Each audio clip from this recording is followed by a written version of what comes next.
इस वीडियो में आए हो तो ये पक्की बात है कि आप ट्रेडर पैराडाइज लाइव जो अभय सर जो ट्रेडर पैराडाइज लाइव चैनल को चलाते हैं आप उनको जानते होगे और आप भी जानना चाहते होगे कि वो क्या स्ट्रेटजीज़ को यूज़ करते हैं, उनके पीछे क्या लॉजिक होता है। जैसे कि डबल टॉप फेलियर बोलते हो, सुना होगा आपने उनको। और एक स्ट्रेटजी उन्होंने रिसेंटली अपसर्ट्स क्लब के पॉडकास्ट पे रिवील करी है, जिसको बार बार रिपीट करते जा रहे थे और उसके नोट्स ही मैंने बना लिया और वो स्क्रीन पे भी गए थे उस स्ट्रेटजी को बैक टेस्ट करने। और एक स्ट्रेटजी जो कि है वो उनकी ट्रेंड लाइन ब्रेकआउट पे बेस्ड, आपने उनको शॉर्ट्स में देखा होगा, यूट्यूब वीडियोस में देखा होगा कि वो एक ट्रेंड लाइन को ब्रेकआउट को बहुत अच्छे से ट्रेड करते हैं और हम ट्रेड करते हैं तो वो फेक चला जाता है। तो मैं इसका पूरा लॉजिक एक्सप्लेन करूंगा और कैसे करा जाता है वो सब आपको एक्सप्लेन करूंगा। तो इस वीडियो को एंड तक स्टार्टिंग करते हैं डबल टॉप फेलियर से, जिनको आपने उनके शॉर्ट वीडियोज़ में बोलते सुना होगा। डबल टॉप फेलियर पे हमने एंट्री ली और मार्केट रैली करता हुआ गया है ऊपर, ठीक है। ये स्ट्रेटजी पूरी ट्रेंड को फॉलो करते हुए चलती है और इसमें ट्रेंड लाइन, सपोर्ट, रेजिस्टेंस का यूज़ होता है सिर्फ, और थोड़ी सी स्टॉप लॉस हंटिंग का यूज़ होता है, जिसको आपको अब मेरी वीडियो में ध्यान से सुनना है ताकि आप अब फेल ना हो इसमें, ठीक है, और आपका लॉस ना हो। और पूरी स्ट्रक्चर को आपको ध्यान से लिख लेना है अपनी नोटबुक में। ये स्ट्रक्चर सेम ऐसा रिपीट होता हुआ दिखेगा आपको, ठीक है। तो इस स्ट्रेटजी के पीछे लॉजिक क्या होता है? मार्केट मान लो एक पॉइंट से नीचे गिरता हुआ जा रहा है, तो नीचे गिरते हुए क्या इन्वाइट करेगा? सेलर्स को, जो कि पुट वाले लोग होंगे, उनको इनवाइट करता है। अब ऐसा है नहीं मार्केट नीचे ही जाता रहेगा, उनको प्रॉफिट कराता रहेगा, तो मार्केट एक पॉइंट पे ऊपर जाना भी स्टार्ट करेगा। तो उसके बाद ये मार्केट जैसे जैसे ऊपर जाएगा इनके स्टॉप लॉसेस को कट करता चलेगा। बट एक पॉइंट ऐसा आएगा जब इसमें बायर बैठने लगेंगे, रैंडम बायर्स बैठने लगेंगे, ठीक है। अब रैंडम बायर्स को हटाने के लिए मार्केट ये स्ट्रेटजी को बनाता है, ठीक है। अब जो रैंडम बायर्स हो गए वो गिरता हुआ, थोड़ा सा ही गिरता हुआ पैटर्न बनते देख, जो कि है डबल टॉप, गिरता हुआ पैटर्न देख, थोड़ी सी रेड कैंडल बनते हुए देख, एग्जिट करने लगते हैं। और इसमें सेलर्स जो कि पुट वाले हैं अब एंटर करने लगते हैं, और जो यहाँ पे डर रहे थे, जो फियर में आ रहे थे, वो भी अपोजिट एंट्री करने लगते हैं। और मार्केट जैसे ही ब्रेकआउट देता है वो नियर बाय सपोर्ट या रेसिस्टेंस को पकड़ने ऊपर की तरफ चला जाता है, ठीक है। ये स्ट्रेटजी के पीछे यही लॉजिक है और मैं आपको एक दो एग्जांपल्स और दिखा दे रहा हूँ इस स्ट्रेटजी के, ठीक है। जैसे अब यहाँ पे देखो इस वाले स्क्रीनशॉट में आप मार्केट क्या कर रहा था, ऊपर तो चल रहा था इतनी बड़ी बड़ी ग्रीन कैंडल बना के, लेकिन मार्केट ऐसी ग्रीन कैंडल बनाएगा तो रिटेलर्स के लिए तो ये तो जैकपॉट है, वो तो हर जगह एंटर कर लेंगे, अपना पैसा बनाने की कोशिश करेंगे। लेकिन मार्केट चालाक है, मार्केट क्या करता दिखाएगा? गिरता हुआ दिखाएगा। ये देखो जैसे ऐसे ऐसे गिराता जाएगा, स्पाइक मारेगा ऐसे ऐसे कैंडल्स के ऊपर नीचे की तरफ, ताकि जो कि रिटेलर है वो फंस जाए। उसके बाद फिर ऊपर जाता हुआ दिखाएगा, लेकिन फिर नीचे जाता हुआ दिखाएगा ताकि वो और डर जाए। लेकिन हम एंट्री कहाँ बनाएंगे? जो कि near by support resistance trend line हमें बनती दिखेगी, हम उसे ड्रॉ करेंगे और इसके ब्रेकआउट पे अपनी एंट्री बना लेंगे।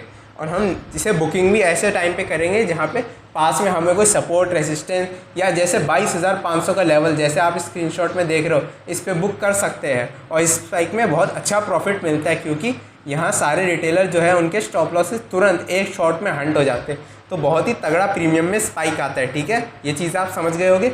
और एक एग्जांपल दे रहे हो, और मैं आपसे रिक्वेस्ट कर रहा हूँ आप इसको ड्रॉ कर लेना नोटबुक में, कि दूसरी स्ट्रेटजी है जो कि ट्रेंड लाइन ब्रेकआउट्स पे बेस्ड है। आपने उनको शॉर्ट वीडियोस में, लॉन्ग वीडियोस में ट्रेंड लाइन को बहुत अच्छी तरीके से ट्रेड करते हुए देखा होगा, लेकिन जब हम ट्रेड करने बैठते तो वो ट्रेंड लाइन फेल हो जाती है। तो इसके पीछे लॉजिक क्या है और हम अपनी ट्रेंड लाइन को अच्छे से कैसे ट्रेड कर सकते हैं ताकि वो फेक ब्रेकआउट में कन्वर्ट ना हो या फेक ब्रेकडाउन में कन्वर्ट ना हो। सबसे बात करते हैं कंडीशन से। सबसे पहले कंडीशन, आपको वो ट्रेंड लाइन ट्रेड नहीं करनी है जो 1 से 1.5 घंटे से ज़्यादा चलती हुई आ रही है, ठीक है। जो ट्रेंड लाइन बहुत टाइम से सबको दिख रही है, मतलब पूरी दुनिया को दिख रही है, मान लो 12 बजे से 2:30 बजे तक एक ट्रेंड लाइन चलती आ रही है, वो सबको दिख रही है, उसका ब्रेकआउट हमेशा फेल होगा, ठीक है। या उसका ब्रेकआउट फेल नहीं हुआ तो उसको ऑप्शन सेलर ऑक्यूपाई कर लेंगे और आपके प्रीमियम को ऐसे तैसी लग जाएगी और आपको कोई प्रॉफिट नहीं होने वाला, या तो ब्रेकआउट फुस हो जाएगा, ठीक है। दो ही चीज़ें होती है इसमें, ठीक। और आपको वो ट्रेंड लाइन ट्रेड करनी है जो थोड़े टाइम के लिए चल रही है, मान लो 1 घंटे के अंदर अंदर, ठीक है। 30 मिनट से या 1 घंटे के अंदर अंदर जो ट्रेंड लाइन चल रही है आपको वो ट्रेंड लाइन ट्रेड करनी है, क्योंकि उसमें स्लोली में रिटेलर्स आने लगते हैं, वो स्लोली चलती है, हमेशा ध्यान रखना। उसके नीचे या ऊपर स्लो बायर और सेलर होते हैं। अभी आपको एग्जांपल दूंगा तो अच्छे से समझ आ जाएगा, तो स्टार्ट करता हूँ एग्जांपल के थ्रू और आप ध्यान से देखना, हर चीज़ के नोट्स बना लेना। तो पहला एग्जाम्पल देख लो आप, ये ट्रेंड लाइन है। एक पहला एग्जांपल, मार्केट क्या कर रहा है? स्लोली नीचे जा रहा है। स्लोली नीचे कौन आते हैं देखते हुए? रिटेलर। जब मार्केट स्लोली नीचे जाता हुआ दिख रहा है तो उन्हें रिटेलर को टाइम मिल रहा है एंटर करने को, हम जानते हैं इसमें रिटेलर आएंगे, तो आपको एंट्री कहाँ करनी है? ब्रेकआउट पे। ये ट्रेंड लाइन मैंने ट्रेड करी थी, मुझे याद है, और इसमें प्रीमियम बहुत अच्छा स्पाइक आता है क्योंकि मार्केट बहुत जल्दी से इन सेलर को हटाने की कोशिश करता है। ठीक है, ये वाला एग्जांपल आप समझ गए होंगे। और एक एग्जांपल दिखा दे रहा हूँ मैं आपको, ये वाला एग्जांपल देख लो।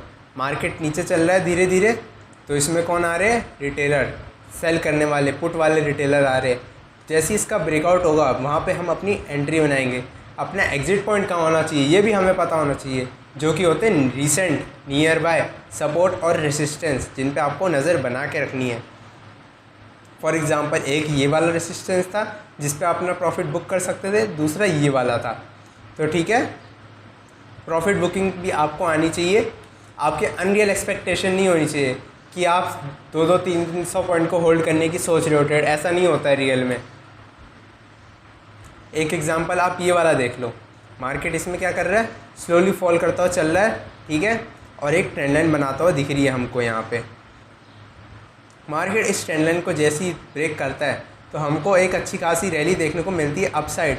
और आप सोच रहे हो कि मैंने इतनी लाइंस क्यों बना रखी है, बट ये लाइंस बहुत ही ज़रूरी है। यहीं तो है रीसेंट सपोर्ट रेजिस्टेंस खेल करते सारा, यहीं से मार्केट कभी भी रिवर्स कर जाता है आपकी ट्रेड, आपको ध्यान पता ही नहीं चलता है।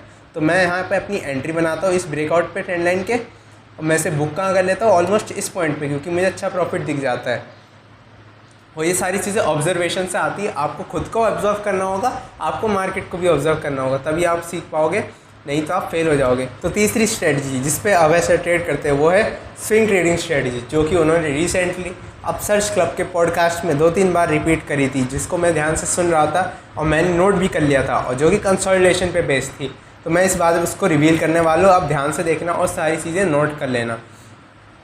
फॉर एग्ज़ाम्पल, सबसे पहला एग्जाम्पल आपको दिखा दे रहा हूँ मैं स्ट्रेटजी का, कि मार्केट स्विंग ट्रेडिंग मतलब लॉन्ग टाइम फ्रेम पे ट्रेड होती है, वन डे का टाइम फ्रेम है सारे के सारे। तो मार्केट क्या करता है? इसमें कंसोलिडेशन करता है। ऐसा ही सर ने पॉडकास्ट में बार बार बोला था। मार्केट क्या कर रहा है? 5-6 दिन से कंसोलिडेट कर रहा है, तो इसका ब्रेकआउट बहुत ही अच्छा आता है, तो आप इसको ट्रेड कर सकते हो और आप बिना लालच के अपना अच्छा खासा प्रॉफिट बुक कर सकते हो। ऐसे होती स्विंग ट्रेडिंग की स्ट्रेटजी, जो कि उन्होंने अपने पॉडकास्ट में रिवील करी थी। ठीक है, और एग्जांपल दिखाता हूँ। जैसे ये मान लो, ये है बैंक निफ्टी का एग्जांपल पुराने टाइम का। तो ये वाला देख लो, यहाँ पे मार्केट 6 से 7 दिन के लिए कंसोलिडेट करता है और इसको ब्रेक डाउन देता है, और हम ये अपनी प्रॉफिट बुकिंग इस पॉइंट पे कर लेते हैं, जो कि रिसेंट सपोर्ट होता है। यही चीज़ उन्होंने अपने पॉडकास्ट में बताई थी, यही चीज़ मैंने अपने दिमाग में पूरे अच्छे से रख ली थी। और एग्जांपल देख लो, मार्केट यहाँ पे क्या करता है? स्लोली बहुत टाइम बिताने लगता है, कुछ दिनों के लिए एक रेंज में फंसा रहता है और कंसोलिडेट करता है। उसका ब्रेकआउट जब भी आता है हम इसको ट्रेड कर लेते हैं। ये स्ट्रेटजी उन्होंने अपने पॉडकास्ट में बताई थी। ऐसी इसमें कुछ बात नहीं है और इजी स्ट्रेटजी है। और आपको एंटर कब नहीं करना है? जबकि मार्केट ऐसे टाइम पे कंसोलिडेट कर रहा है, ऐसे सिनेरियो बनाते हुए जहाँ सेलर भी बड़ी कैंडल बना रहे हैं, बायर भी बड़ी कैंडल बना रहे हैं, तो ये फाइट हो रही है और बड़े लोगों की। तो हमें यहाँ पे अपना मुंह नहीं मारना है, हमें इसको अवॉइड करना है, भले से किसी भी साइड ब्रेकआउट आए। ठीक है, और एग्जांपल दिखाता हूँ आपको। जैसे ये पॉइंट देख लो, यहाँ पे मार्केट 5 से 4 दिन के लिए कंसोलिडेट कर रहा है और उसको ब्रेकआउट दे रहा है, तो ये बहुत अच्छी रैली कर रहा है। आपको ये चीज़ ध्यान में रखनी, कंसोलिडेशन, यही उन्होंने अपने पॉडकास्ट में बार बार बताई थी, यही चीज़ मैंने अपने दिमाग में रख ली थी। बस इतना ही था इस वीडियो में। और ऐसी और साइकोलॉजिकल और लॉजिक पे बेस्ड वीडियो को देखने के लिए आप सब्सक्राइब कर सकते हो, और फ्री कैपिटल वाली वीडियो 1K सब्स होते ही आ जाएगी, तो आपको चिंता करने की ज़रूरत नहीं है।